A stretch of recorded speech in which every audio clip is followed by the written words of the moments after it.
Hi friends, ഏവർക്കും PSC education ആസ്പിറേഷനിലേക്ക് സ്വാഗതം.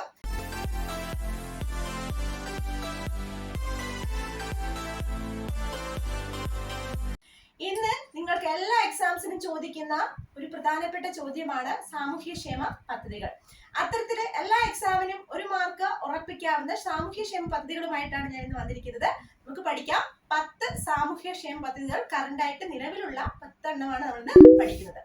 Okay, first one, പടവുകൾ. എന്താണ് പടവുകൾ എന്ന സാമൂഹ്യക്ഷേമ പദ്ധതി കൊണ്ട് ലക്ഷ്യമിടുന്നത്? പടവുകൾ എന്ന പദ്ധതി വിധവകളുടെ മക്കൾക്ക്, അതായത് ഭർത്താവ് മരിച്ചുപോയോ അല്ല ഭർത്താവിനാൽ ഉപേക്ഷിക്കപ്പെട്ടോ ആയിട്ടുള്ള വിധവകളുടെ മക്കൾക്ക് പഠന സഹായം നൽകുന്ന പദ്ധതിയാണ് പടവുകൾ എന്ന് പറയുന്നത്. അപ്പൊ എങ്ങനെയാണ് പഠന സഹായം നൽകുന്നത് ചോദിച്ചു കഴിഞ്ഞാൽ, പ്രൊഫഷണൽ എയ്ഡഡ് കോളേജുകളിലൊക്കെ പഠിക്കുന്ന കുട്ടികൾക്ക് ഹോസ്റ്റൽ ഫീസ്, ട്യൂഷൻ ഫീസ് ഇങ്ങനെയുള്ള ചെലവുകൾക്കായിട്ട് വേണ്ടുന്ന സഹായം നൽകുക. അതുവഴി വിധവകളുടെ കുടുംബങ്ങൾക്ക് സംരക്ഷണം ഉറപ്പുവരുത്തുന്ന പദ്ധതിയാണ് പടവുകൾ എന്ന് പറയുന്നത്. അപ്പോൾ വിധവകളുടെ മക്കൾക്ക് പഠന സഹായം നൽകുന്ന പദ്ധതിയാണ് പടവുകൾ. പടവുകൾ എന്ന ഈ പദ്ധതി ആരംഭിച്ചത് 2018-19 കാലയളവിലാണ്. പഠിച്ചല്ലോ, പടവുകളായിട്ടാണ് അവർ ഓരോരോ സ്റ്റേജുകളായിട്ടാണ് കയറി പോകുന്നത്. അപ്പൊ അത് ഓർത്ത് വെച്ചാൽ മതി. ഓക്കെ, നെക്സ്റ്റ് വൺ, മംഗല്യ. എന്താണ് മംഗല്യ എന്ന് പറഞ്ഞ ക്ഷേമ പദ്ധതി നോക്കാം. സാധുക്കളായ വിധവകൾക്കോ അല്ലെങ്കിൽ വിവാഹമോചനം നേടിയ സ്ത്രീകൾക്കോ സാധുക്കളായ ദരിദ്ര കുടുംബത്തിൽ നിന്നുള്ളവർക്കോ ധനസഹായം നൽകുന്ന, അവർക്ക് അത്യാവശ്യത്തിന് വേണ്ടുന്ന ധനസഹായം നൽകുന്ന പദ്ധതിയാണ് മംഗല്യ എന്ന് പറയുന്നത്. ഈ മംഗല്യ പദ്ധതി 25,000 രൂപയാണ് മംഗല്യ പദ്ധതി വഴി ലഭിക്കുന്നത്. ഈ മംഗല്യ പദ്ധതി ആരംഭിച്ചത് 2008-ലാണ്. അതുപോലെ തന്നെ ഇതിന് വേണ്ടുന്ന ഉപഭോക്താക്കളെ തിരഞ്ഞെടുക്കുന്നത്, അതായത് അവരുടെ ഒരു ഏജ് ലിമിറ്റ് എന്ന് പറയുന്നത് 18-നും 50 വയസ്സിനും ഇടയ്ക്കാണ്. ഓക്കെ, 18-നും 50 വയസ്സിനും ഇടയ്ക്ക് പ്രായമുള്ള വിധവകൾക്കാണ്. സാധുക്കളായ വിധവകളായിരിക്കണം, അല്ലെങ്കിൽ വിവാഹമോചനം നേടിയ ഭർത്താവിനാൽ ഉപേക്ഷിക്കപ്പെട്ട സ്ത്രീകളായിരിക്കണം. അപ്പൊ ഇവർക്ക് വേണ്ടുന്ന ധനസഹായം നൽകുന്ന, അവരുടെ ചിലവുകൾക്ക് വേണ്ടി ധനസഹായം നൽകുന്ന പദ്ധതിയാണ്. 25,000 രൂപ വരെ ആണ് നൽകുന്നത്. അതുപോലെ തന്നെ 2008-ലാണ് ഈ ഒരു പദ്ധതി ആരംഭിച്ചത്. 18 വയസ്സിനും 50 വയസ്സിനും ഇടയ്ക്കാണ് ഇവരുടെ ഏജ് ലിമിറ്റ് എന്ന് പറയുന്നത്. ഓക്കെ, നെക്സ്റ്റ് വൺ, സഹായഹസ്തം. സഹായഹസ്തം ആർക്കാണെന്ന് ചോദിച്ചാൽ അതും വിധവകൾക്ക് തന്നെയാണ്.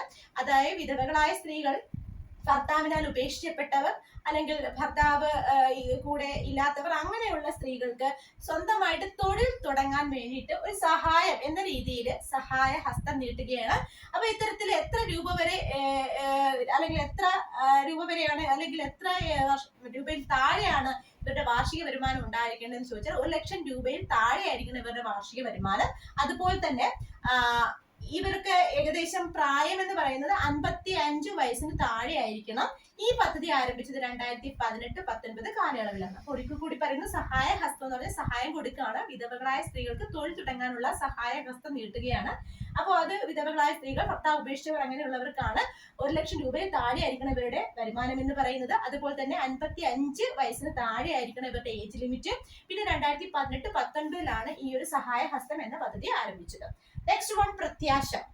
പ്രത്യാശ എന്ന് പറയുന്നത് സമൂഹത്തിൽ പാർശ്വവൽക്കരിക്കപ്പെട്ട് കിടക്കുന്ന ദരിദ്ര വിഭാഗത്തിൽപ്പെട്ട കുടുംബങ്ങൾ ഉണ്ടാകും. ആ കുടുംബങ്ങളിലെ വനിതകൾക്ക് സാമ്പത്തികമായി സ്വാശ്രയത്വം നൽകുക, അല്ലെങ്കിൽ അവർ സാമ്പത്തികമായി സ്വയം പര്യാപ്തരാക്കുക, സ്വാശ്രയം മറ്റൊരാളെ ആശ്രയിക്കാൻ, സ്വയം ജീവിക്കാനായിട്ട് പ്രാപ്തരാക്കുക എന്ന ലക്ഷ്യത്തോടെ കുടുംബശ്രീ പദ്ധതി വഴിയാണ് ഈ ഒരു പ്രത്യാശ എന്ന പദ്ധതി നടപ്പിലാക്കുന്നത്. 2017-ലാണ് ഈ ഒരു പദ്ധതി ആരംഭിച്ചത്. ഇതുവഴി തൊഴിലവസരങ്ങൾ സൃഷ്ടിച്ചു കൊടുക്കുകയാണ്, അവർക്ക് തൊഴിൽ ചെയ്യാനുള്ള അവസരങ്ങൾ സൃഷ്ടിച്ചു കൊടുക്കുകയാണ് ഈ ഒരു ക്ഷേമ പദ്ധതി വഴി ചെയ്യുന്നത്. അപ്പോൾ പ്രത്യാശ കൊടുക്കുകയാണ്, വേണ്ടവർക്ക് പ്രത്യാശ കൊടുക്കുകയാണ്. പാർശ്വവൽക്കരിക്കപ്പെട്ട ദാരിദ്ര്യ വിഭാഗത്തിൽ കഴിയപ്പെടുന്ന സ്ത്രീകൾക്കാണ്, അവരുമായിട്ട് ബന്ധപ്പെട്ട അല്ലെങ്കിൽ അവരുടെ കുടുംബങ്ങൾക്കാണ്, കുടുംബത്തിലുള്ള ആൾക്കാർക്കാണ് ഇത് നൽകുന്നത്. കുടുംബശ്രീ വഴിയാണ് ഈ പദ്ധതി നൽകുന്നത്. അതുപോലെ തന്നെ 2017-ലാണ് ഈ പദ്ധതി ആരംഭിച്ചതും. തൊഴിലവസരങ്ങൾ നൽകുക, അല്ലെങ്കിൽ തൊഴിലവസരം നൽകാൻ അവരെ പ്രേരിതരാക്കുക, അതിന് വേണ്ടുന്ന സഹായം നൽകുക എന്നുള്ളതാണ് പ്രത്യാശയുടെ ലക്ഷ്യം എന്ന് പറയുന്നത്. നെക്സ്റ്റ് വൺ, ഉജ്ജ്വല. ഉജ്ജ്വല എന്ന് പറയുന്നത് ആ പേര് പോലെ തന്നെ ഉജ്ജ്വലമായ ഒരു പദ്ധതിയാണ്.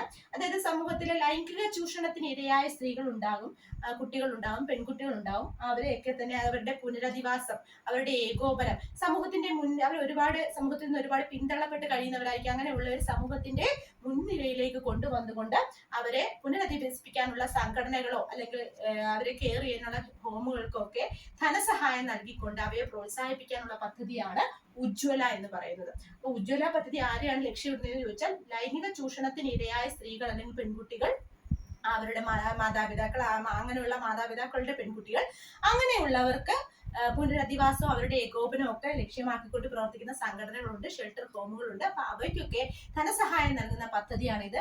കേന്ദ്രം, സംസ്ഥാനം, സംഘടന എന്ന രീതിയിൽ ഒരു നിശ്ചിത അനുപാതത്തിലാണ് ഈ തുക നൽകുന്നത്. അപ്പോൾ ഇത്തരം ഒരു പദ്ധതിയാണ് ഉജ്ജ്വല പദ്ധതി എന്ന് പറയുന്നത്.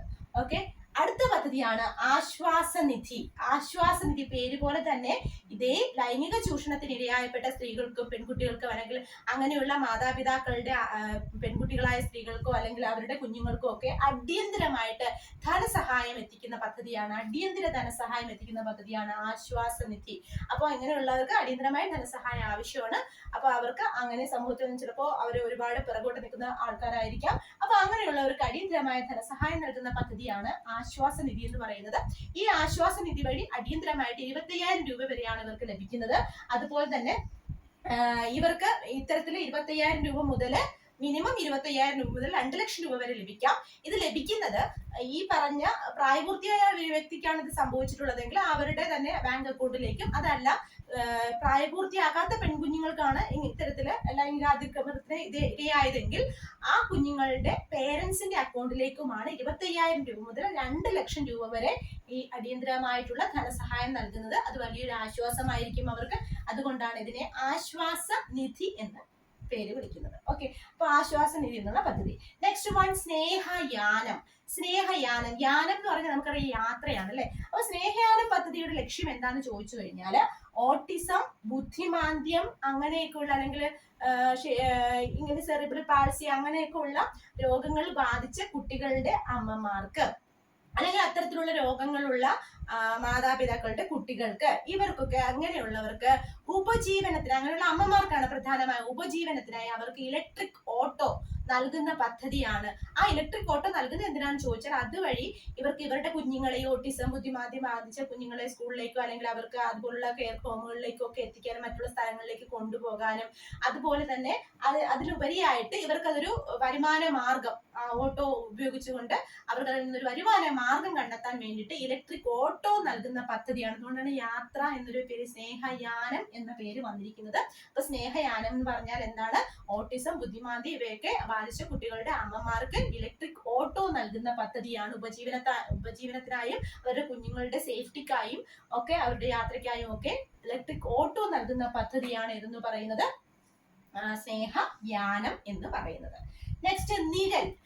നിഴൽ എന്ന് പറയുന്ന പദ്ധതി, നിഴൽ നമുക്കറിയാം, നമ്മൾ നിഴൽ കൂടുതൽ കാണാറുള്ളത് രാത്രിയിലാണ് അല്ലെ. അപ്പൊ നിഴല് എന്ന് പറഞ്ഞാൽ രാത്രി കാലങ്ങളിൽ ഒറ്റപ്പെട്ടു പോകുന്ന, എവിടെയെങ്കിലുമൊക്കെ ഒറ്റപ്പെട്ടു പോകുന്ന സ്ത്രീകൾ അല്ലെങ്കിൽ വീടുകളിൽ ഒറ്റയ്ക്ക് താമസിക്കപ്പെടുന്ന വീടുകൾ, രാത്രിയിൽ ഒറ്റപ്പെട്ടു പോകുന്ന സ്ത്രീകൾ അങ്ങനെയൊക്കെ ഉള്ളവർക്ക് വേണ്ടിയിട്ട് അവരുടെ സംരക്ഷണാർത്ഥം കേരള പോലീസിന്റെ നേതൃത്വത്തിൽ ഇതിന് വേണ്ടിയിട്ടൊരു ഹെൽപ്പ് ലൈൻ നമ്പർ ഉണ്ട്. 112 എന്നാണ് ആ ഹെൽപ്പ് ലൈൻ നമ്പറിന്റെ പേര്. അപ്പൊ അത്തരത്തില് അങ്ങനെ ഒരു സഹായം, അങ്ങനെ ദുർബലരായിട്ട് രാത്രികാലങ്ങൾ ഒറ്റപ്പെട്ടു പോകുന്ന സ്ത്രീകൾക്ക് ഒരു സഹായം എന്നുള്ള രീതിയിൽ പ്രവർത്തിക്കുന്ന ഒരു സാമൂഹ്യക്ഷേമ പദ്ധതിയാണ് നിഴൽ എന്ന് പറയുന്നത്.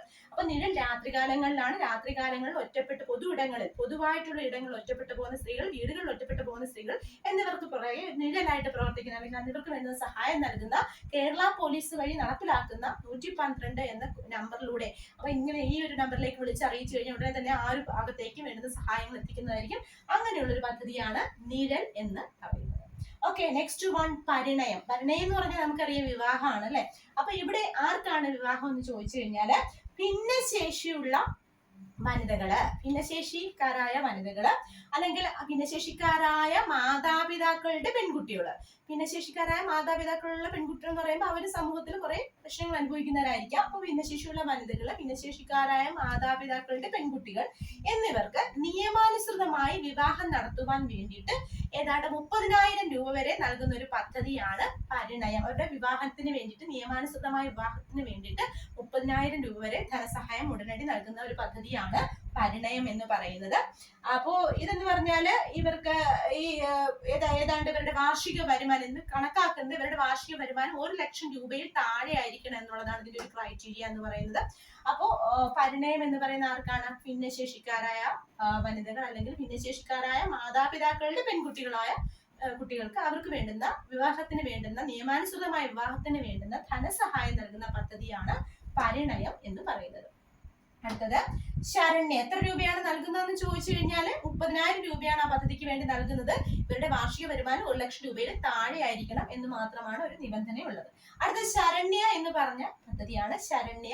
ശരണ്യ പദ്ധതിയുടെ ലക്ഷ്യം എന്ന് പറയുന്നത് ഇതാണ്. അതായത് എംപ്ലോയ്മെന്റ് എക്സ്ചേഞ്ചുകളിൽ രജിസ്റ്റർ ചെയ്തിട്ടുള്ള തൊഴിൽ രഹിതരായ വനിതകൾ, അവർക്ക് ആ വനിതകൾ തന്നെ SC/ST വിഭാഗത്തിലുള്ളവര്, അതുപോലെ തന്നെ വിവാഹബന്ധം വേർപെടുത്തിയവര്, വിവാഹമോചിതരായ സ്ത്രീകള്, ഭർത്താവിനാൽ ഉപേക്ഷിക്കപ്പെട്ടവര്, അവർക്കാണ് കൂടുതൽ മുൻഗണന നൽകുന്നത്.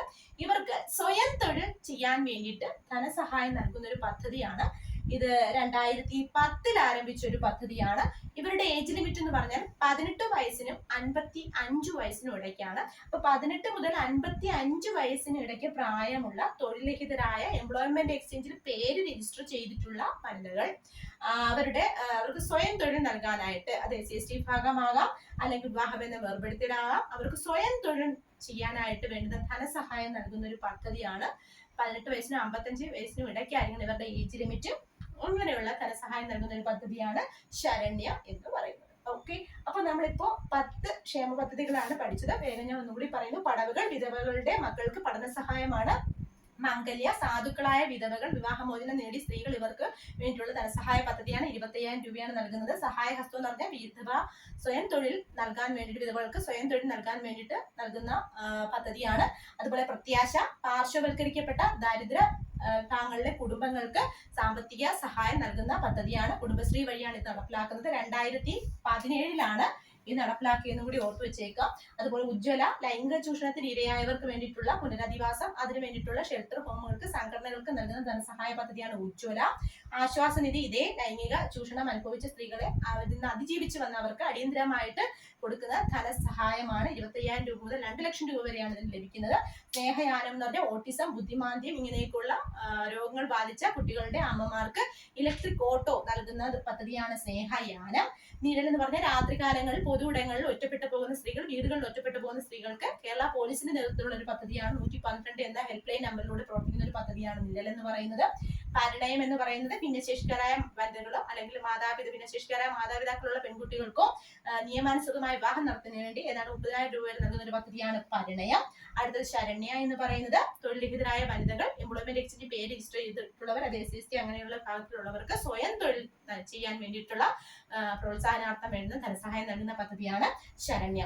എല്ലാ പരീക്ഷകൾക്കും വനിതകളുമായി ബന്ധപ്പെട്ട ഒരു സാമൂഹ്യക്ഷേമ പദ്ധതി ചോദിക്കുന്നതാണ്. അപ്പോൾ കൃത്യമായും ഈ ഭാഗം പഠിച്ചു വെച്ചേക്കുക. ഈ സാമൂഹ്യക്ഷേമ പദ്ധതികളുടെ ഡീറ്റെയിൽഡ് ആയിട്ടുള്ള ക്ലാസ്സുകൾ അതിന്റെ ലിങ്ക് ഇതിന്റെ താഴെ ഡിസ്ക്രിപ്ഷൻ ബോക്സിലും മേളിലും കൊടുത്തേക്കാം. അപ്പോൾ നിങ്ങൾ കൂടുതൽ ഡീറ്റെയിൽ ആയിട്ട് സാമൂഹ്യക്ഷേമ പദ്ധതികളുടെ ക്ലാസ്സുകൾ എടുത്തിട്ടുണ്ട്. അത് കാണണമെന്നുള്ളവർക്ക് അത് കണ്ട് പഠിച്ച് മനസ്സിലാക്കി വെക്കുക. അപ്പോൾ ഇന്നത്തേക്ക് പോകുന്നു. Bye bye.